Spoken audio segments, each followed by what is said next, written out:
Welcome to the channel UPSC Lex Central.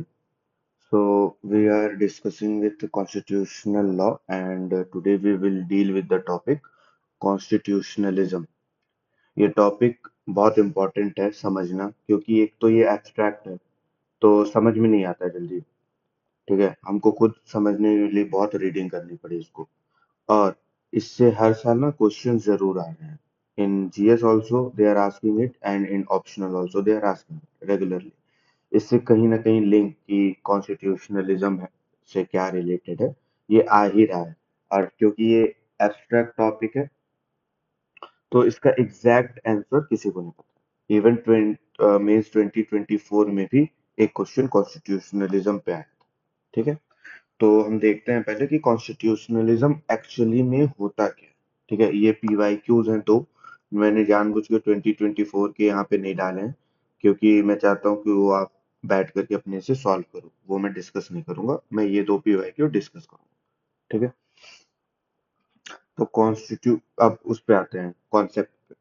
तो constitutionalism क्या होता है? कॉन्स्टिट्यूशनलिज्म ना बहुत तरीके से डिफाइन होता है। और क्योंकि ये एक एब्स्ट्रैक्ट टॉपिक है तो मैंने यहाँ पे ना इसकी तीन डेफिनेशन दिए, 1, 2, 3।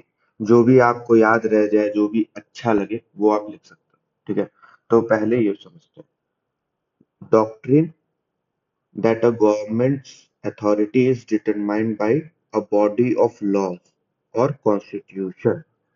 जैसे आप ये समझो, पहले ना कॉन्स्टिट्यूशनलिज्म आया।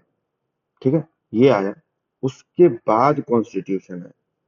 ठीक है, तो एक तरीके से ये एक आइडिया है कि ऐसा ऐसा चीजें होनी चाहिए, गवर्नमेंट ऐसी होनी चाहिए, लिमिटेड होनी चाहिए, है ना, ये उसको करना चाहिए। ठीक है, और इस आइडिया से फिर बना कॉन्स्टिट्यूशन। ठीक है, तो वही है कि एक डॉक्ट्रिन है, थियरी है कि गवर्नमेंट की जो अथॉरिटी है ना वो किसी बॉडी ऑफ लॉ से डिटरमाइन होना चाहिए, या कॉन्स्टिट्यूशन आप बोल दो क्योंकि कॉन्स्टिट्यूशन भी तो यही बताता है कि गवर्नमेंट क्या कर सकती है, गवर्नमेंट क्या नहीं कर सकती है, गवर्नमेंट को क्या करना चाहिए। ठीक है, सेम चीज है। तो एक तरीके से ये आइडिया है। Although constitutionalism is sometimes regarded as a synonym for limited government, maximum आप कहीं पे भी पढ़ोगे तो उसको बोलते हैं कि कॉन्स्टिट्यूशनलिज्म मतलब लिमिटेड गवर्नमेंट होता है। ठीक है, लेकिन ये एक बस एक इंटरप्रिटेशन है इसका। देखो, that is only one interpretation. ठीक है, और more generally, constitutionalism refers to efforts to prevent arbitrary government। ठीक है, गवर्नमेंट कोई भी आर्बिट्रेरी स्टेप ना ले। जैसे एग्जांपल उसका लेते हैं, मान लो कोई गवर्नमेंट है तो अगर उसके पास कोई भी रूल बुक नहीं है, कॉन्स्टिट्यूशन नहीं है, तो वो तो कुछ भी कर सकती है ना। लेकिन अगर मान लो पहले से डिफाइंड है कि ये चीज वो कर सकती है तो चांसेस है, चांसेस मैं बोल रहा हूँ क्योंकि जरूरी नहीं है उसके बाद भी ऐसा हो कि आर्बिट्रेरी एक्शंस ना ले गवर्नमेंट, ऐसे चांसेस, इसको कॉन्स्टिट्यूशनलिज्म प्रिवेंट करता है। ठीक है, at its most generic level, arbitrariness consists in the capacity of ruler to govern willfully, that is discretion। ठीक है, और serve its own interest rather than that of rule। ठीक है, इसीलिए कॉन्स्टिट्यूशनलिज्म क्या कहता है, अवॉइड करना चाहता है इस डेंजर को। ठीक है, और डिटरमाइन करता है who can rule and for what purposes. तो आपको ये लाइन पूरी पढ़ के समझ में आ रही होगी बेसिकली कि एक ये आइडिया था कॉन्स्टिट्यूशनलिज्म कि भाई गवर्नमेंट होनी चाहिए ऑब्वियसली, क्योंकि वो आपको मैनेज करने में, सब कुछ हेल्प करने में, और गवर्नमेंट का पर्पसेस हमको पता है। अभी हम मेंस की बात कर रहे हैं इसलिए हम पूरा डिटेल में नहीं जा रहे हैं। ठीक है, उसको करने के लिए आपको कॉन्स्टिट्यूशन चाहिए कि भाई ये आइडिया है, आइडिया से बना कॉन्स्टिट्यूशन। अब आप ये आइडिया दिखा रहा है, अब आप इसके अकॉर्डिंग चलोगे तो आर्बिट्रेरी नहीं करोगे चीजें, रूल ऑफ पीपल होगा। ठीक है, और आप रूल ऑफ लॉ को फॉलो करोगे, ये सब चीज होती है। ठीक है, दूसरा आप डेफिनेशन पे आते हैं। ठीक है, it is a political philosophy that emphasizes the need for governance to be conducted according to set of laws or principle enshrined in the constitution। आप देख सकते हो, लैंग्वेज थोड़ी सी डिफरेंट है, लेकिन चीजें दोनों सेम बोल रहे हैं। ठीक है, तीसरे पे आते हैं। It's an idea that there can be a harmonization or organization of the society on the basis of certain established principle।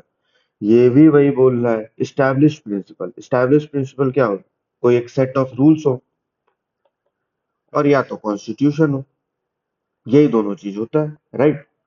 तो ये तीन डेफिनेशन है कॉन्स्टिट्यूशनलिज्म। ठीक है, अब आगे ये बढ़ते हैं, क्या है। देखिए, पहले ना दो तरीके के कॉन्स्टिट्यूशनलिज्म होते हैं, ये भी एक, see this is an idea, and idea is ever evolving. ठीक है, तो ये आइडिया भी ऐसे इवॉल्व हुआ है। पहले क्या था, ट्रेडिशनल आइडिया क्या था, इन आई थिंक 16th सेंचुरी की अगर हम बात करें, तो ट्रेडिशनली क्या बोलते थे, बैलेंस ऑफ पावर होना चाहिए लोगों के बीच में और गवर्नमेंट के बीच में, बैलेंस ऑफ पावर होना चाहिए। ठीक है, थियरी ऑफ मिक्स्ड गवर्नेंस, कि एक आदमी के हाथ में सारा पावर नहीं होना चाहिए, तो इसीलिए पावर डिवाइडेड। तो अगर जब पावर डिवाइडेड होते हैं, तो एक दूसरे को क्या करते हैं, बैलेंस करते हैं, पावर को बैलेंस करते हैं। तो ये था ट्रेडिशनल, कि भाई बैलेंस ऑफ पावर होना चाहिए और एक आदमी रूल ना करे, इसलिए मिक्स्ड गवर्नेंस होना चाहिए। अब मॉडर्न फॉर्म ऑफ कॉन्स्टिट्यूशनलिज्म में क्या आ गया, कि ठीक है, थियरी ऑफ मिक्स्ड गवर्नेंस बन गई सेपरेशन ऑफ पावर। कि देखो, तीन पिलर्स होते हैं मेनली गवर्नमेंट के। ठीक है, एग्जीक्यूटिव, लेजिस्लेशन और जुडिशरी। तो इनके बीच में सेपरेशन ऑफ पावर होना चाहिए, कि एक दूसरे को ये चेक कर सके। ठीक है, कि कोई भी आर्बिट्रेरीनेस की तरफ नहीं जा रहा है। जैसे जुडिशरी है, वो चेक करती है एग्जीक्यूटिव को भी, लेजिस्लेचर को भी। लेजिस्लेचर क्या कर सकता है, जुडिशरी को रिमूव कर सकता है, किसी भी जज को। तो ऐसे ये चेक एंड बैलेंस पे टिका हुआ। ठीक है, तो सेपरेशन ऑफ पावर हो गया। राइट्स की बात करता है, फंडामेंटल राइट्स की हमें देता है। तो देखिए, यहाँ पे ट्रेडिशनल में सिर्फ balance of power, mix governance की बात हो रही थी। यहाँ पे judicial review, rights, judicial review, इन सब की बात हो रही थी। कि एलिमेंट्स क्या, popular sovereignty, supremacy of the constitution, rule of law, democracy, separation of power, representative limited government. ठीक है, तो ये है एलिमेंट्स जो मॉडर्न फॉर्म के हैं। ठीक है, अब आज के टाइम पे दोनों ट्रेडिशनल और मॉडर्न दोनों ही हमारे कॉन्स्टिट्यूशन में पाए जाते हैं, depends on what we are following. For example, कि कैसे हम इलेक्टोरल सिस्टम सेलेक्ट कर रहे हैं। जैसे हम, कोई तो प्रोपोर्शनेट इलेक्टोरल सिस्टम करता है, कोई करता है FTFP। ठीक है, तो हम, जैसे हमने FTFP किया हुआ है, लेकिन प्रेसिडेंट और VP के इलेक्शन में प्रोपोर्शनेट इलेक्टोरल सिस्टम किया हुआ है। ऐसे ही यूनिटरी होगा कि फेडरल होगा। अगर फेडरल होगा तो पावर डिवाइडेड होंगी, यूनिटरी होगा तो पावर एक ही के हाथ में होगा, सेंटर के हाथ में। ठीक है, ऐसे प्रेसिडेंशियल है कि पार्लियामेंट्री है, जैसे हमारा पार्लियामेंट्री है। तो ये सब चीज जो कॉन्स्टिट्यूशन में आया है, ये कॉन्स्टिट्यूशनलिज्म आइडिया के ही वजह से आया है। क्योंकि आइडिया था लिमिट करना, गवर्नमेंट को लिमिट करने के बहुत सारे तरीके हो सकते हैं। ठीक है, उसमें और भी चीजें आप समझ सकते हो, ऐड करो जो भी फीचर्स हैं कॉन्स्टिट्यूशन के। ठीक है, अब वही मैंने लिखा है यहाँ पे, constitutionalism is just an idea, abstract, has various meanings, और वो उसने शेप किया है कॉन्स्टिट्यूशन को। ठीक है, central point of constitutionalism is limited government. Basic, अगर हम ट्रेडिशनल और मॉडर्न अप्रोच दोनों को देखें तो सेंट्रल पॉइंट कॉन्स्टिट्यूशनलिज्म का यही है कि गवर्नमेंट लिमिटेड होनी चाहिए। ठीक है। एमसी इल्वेन ने क्या बोला है इसके लिए? कॉन्स्टिट्यूशनलिज्म मींस, अब मैं ये क्यों दे रहा हूँ, ये है ना वैल्यू एडिशन। अगर आप किसी जूरिस्ट को, कोई अच्छा थियरिस्ट है जो अच्छा जानकारी रखता है कॉन्स्टिट्यूशनल लॉ में, अगर आप उसको कोट करेंगे, भले आप जीएस में करें या आप करें इसमें लॉ में, तो आपको ना ये वैल्यू एडिशन का काम करता है और आपको मार्क्स बढ़ते हैं। ठीक। मैंने तो किया हुआ है इसलिए मैं बता रहा हूँ कि मार्क्स बढ़ते हैं। इस constitutionalism means legal limitations to government. It's antithesis of arbitrary rule. See, arbitrary rule की भी यहाँ पे इन्होंने बात की है, लिमिटेड गवर्नमेंट की भी बात की है, जो कि हम कॉन्सेप्ट पढ़ चुके हैं। ठीक है। मॉडर्न कॉन्स्टिट्यूशनलिज्म, जो मैंने ऊपर भी बात की थी कि limitation on the power of the government, वो ये तो ट्रेडिशनल को इंक्लूड कर लिया। ठीक है। फिर adherence to rule of law and protection of fundamental rights, ये एक तरीके से नया एलिमेंट आ गया। अब हम इस क्वेश्चन को अगर देखें, अभी इसको डिस्कस करेंगे, इसको देखें। हमने ये डिस्कस कर लिया what is constitutionalism, at length हमने डिस्कस कर लिया। फिर explain the said concept both in negative and positive aspect in context of India's thrust with constitutionalism and constitutional governance। ठीक है, अब इसको डिस्कस कर लेते हैं। सी, निगेटिव फॉर्म ऑफ कॉन्स्टिट्यूशनलिज्म क्या होता है? वो रिस्ट्रिक्टिव होता है, प्रिवेंटिव होता है। कि वो बोलता है state is a danger and needs to be constrained. Example, हमने इमरजेंसी की बात कर सकते हैं यहाँ पे। केशवानंदा भारती केस में जो बेसिक स्ट्रक्चर डॉक्ट्रिन दिया गया है, तो लिख देते हैं बेसिक स्ट्रक्चर। ठीक है। ये बेसिक स्ट्रक्चर जो डॉक्ट्रिन दिया गया है, एक तरीके से ये भी तो यही बोल रहा है कि लिमिट करो गवर्नमेंट को। गवर्नमेंट के पास आर्बिट्रेरी पावर नहीं हो सकती है, वो कुछ भी नहीं कर सकता। इमरजेंसी के बाद भी जो चेंजेस लाए गए हैं, इमरजेंसी ये भी हमें दिखाती है किसी कॉन्स्टिट्यूशन होना जरूरी नहीं है कॉन्स्टिट्यूशनलिज्म हो। ठीक है, क्योंकि इमरजेंसी में बहुत सारे रॉन्ग स्टेप्स भी लिए गए थे। ये हो गया निगेटिव कॉन्स्टिट्यूशन। पॉजिटिव क्या होता है? वेलफेयर करो लोगों का, प्रोवाइड हेल्थ केयर, आर्टिकल 21, या जो हमारे गवर्नमेंट स्कीम्स चलते हैं मनरेगा, ये क्या है? पॉजिटिव फॉर्म ऑफ कॉन्स्टिट्यूशनलिज्म है। डीपीएसपी से आप इसको लिंक कर सकते हो। ठीक है, कि ये बता रहा है, लिमिट नहीं कर रहा, ये कह रहा है प्रोवाइड करो। ठीक है। आगे बढ़ते हैं। जैसे क्वेश्चन में था constitutionalism vis-a-vis India. India का क्या है, मतलब इंडिया में कैसे है? तो हमारे पास कॉन्स्टिट्यूशन है। ठीक है। Article 21, due process of law, procedure established by law को मेनका गांधी में हमने, मेनका गांधी केस में हमने ड्यू प्रोसेस ऑफ लॉ कर दिया। ठीक है। Fundamental rights, mainly article 32। Mainly article 32 क्यों? क्योंकि its most important article in the constitution and it was also affirmed by doctor B R Ambedkar. when he it was asked to him what he thinks is the most important article in the whole constitution, he said Article 32, because no fundamental right which is violated can be no fundamental right will be enforced if there is no Article 32। क्योंकि आप violet करते जाओ, कोई enforce करने वाला ही नहीं है, तो कोई मीनिंग नहीं है फंडामेंटल राइट्स का। That's why it's the most important article in the constitution. Separation of power है इंडिया में। इसी, I have mixed it in positive and negative constitutionalism. ठीक है, ये आपका काम है कि आप इसको बाइफरकेट करो। For example, separation of power, rule of law, federal feature, it is limiting, see, but DPSP, welfare state, it is positive, it is providing। Okay, then let's discuss few case laws case law in these are three. I have written three. You can write more because there can be more than these case laws. Okay, State of NCT of Delhi versus Union of India. The इसमें वो court ने बोला था the essence of constitutionalism is control of power by its distribution among several state organ. Basically ये separation of power की बात कर रहे हैं यहाँ पे।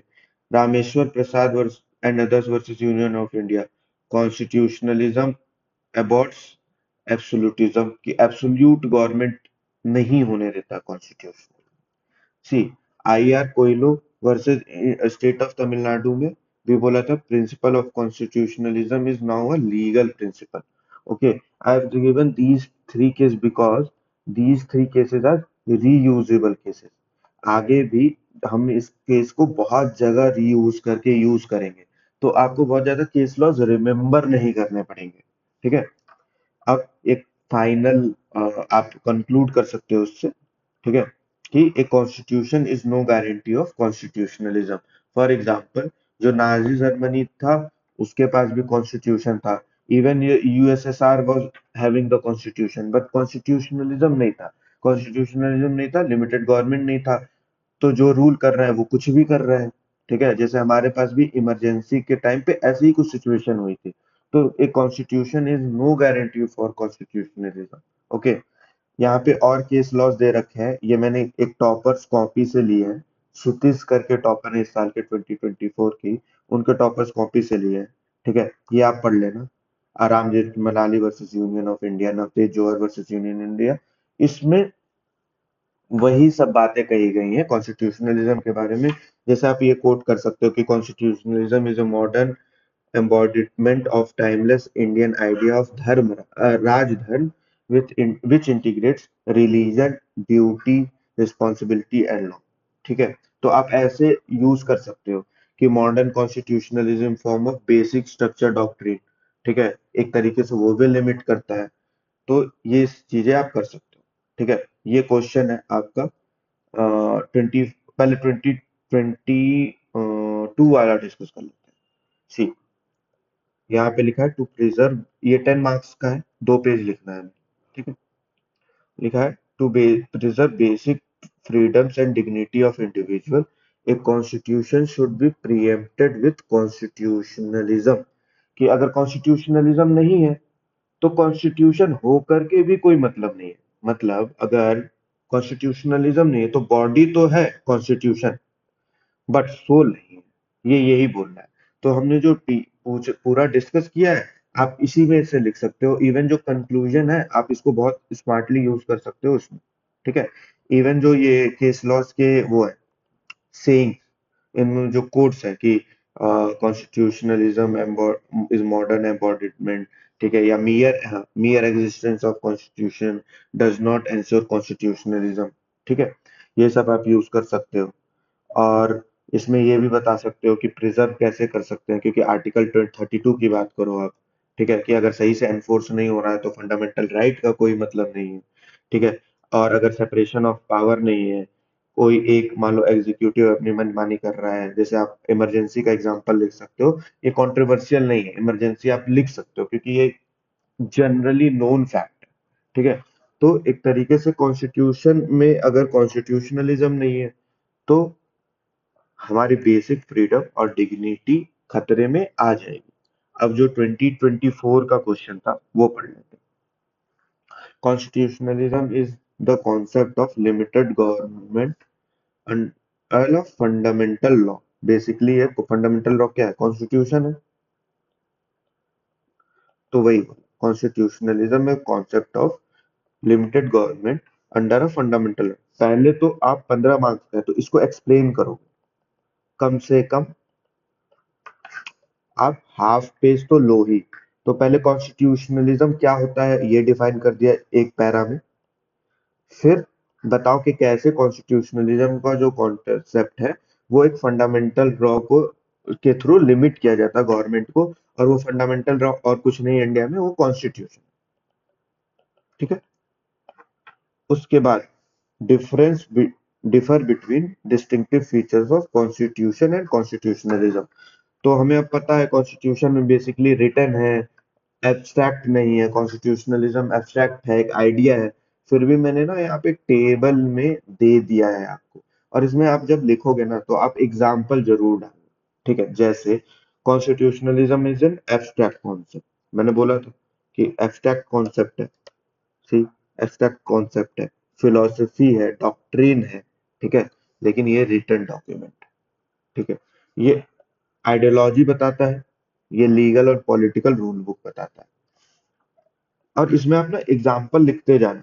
ठीक है, कि जैसे एग्जाम्पल, ये आइडियोलॉजी कैसे बताता है कि कैसी गवर्नमेंट होनी चाहिए, और ये बताता है भाई आर्टिकल 21 क्या करेगा। स्ट्रक्चर प्रोसीजर, कि जैसे लोकसभा होगा, राज्यसभा होगा।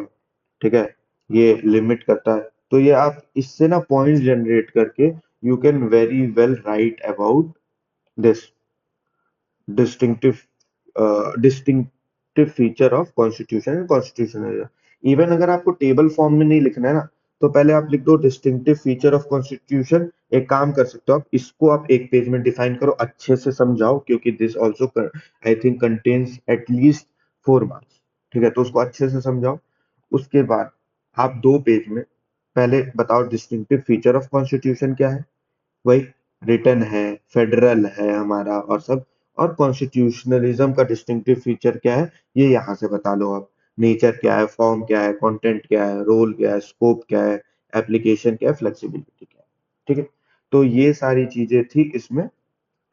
ठीक है, अब इस लेक्चर को वैसे आई थिंक थोड़ा सा बड़ा हो गया, तो इसको यही एंड करते हैं। Hope it help, because this was the most troubling concept जिसके लिए मुझे बहुत पढ़ना पड़ा, क्योंकि इसको कहीं पे भी अच्छे से डिफाइंड नहीं है, कहीं पे भी अच्छे से समझाया नहीं गया है।